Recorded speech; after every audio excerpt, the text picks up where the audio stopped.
administrative investigation, which focuses on violation of policies, procedures, rules, and regulations, can now move forward unimpeded. That is, in fact, occurring on Friday. We began interviewing police officers involved in that situation who we had not had access to during the criminal investigation.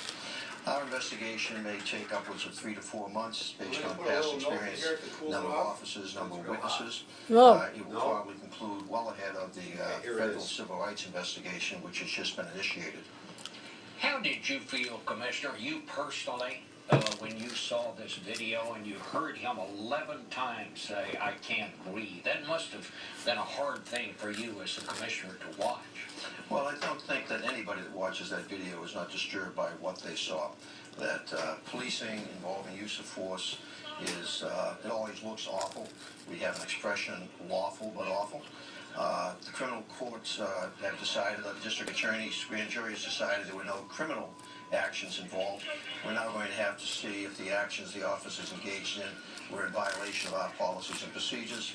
Civil rights investigation will determine if there are any violations of his civil rights. Well, did it appear to you, just looking at that video, that he did use excessive force? He said he did only what he had learned at the police academy. Well, my understanding is that was the substance of his testimony to the grand jury. I will make the final decision in the NYPD. We will move forward with internal affairs investigation directed by our prosecutor, the department advocate. You want 2 more pieces of bacon? Department trial, potentially, if the advocate finds there are grounds for violations of our rules.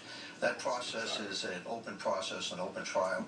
That trial judge will then make a finding and make that finding known to me, and I will make the final decision. I'm not free to comment at all on anything I observed or my feelings. I'm going to make the final decision. In the meantime, what are you doing? I understand you're going to order some new training. What actually are you doing in regard to the rest of the department now? There's a lot happening here in New York City. We have a new Inspector General that's starting up a 50-person office. We have a federal monitor that will be looking at violations of the stop, question, frisk practices going back to the beginning of the decade. We also have initiated, prior to Mr. Garner's death, a full retraining of all of our officers that work in the field, 22,000 officers, a 3-day training session that will be then held annually every year thereafter. We're acquiring new technology. Every one of our officers within a year or so will be equipped with smartphone technology. We have begun already a pilot program on body cameras. There's probably no department in America right now that's doing more on these issues.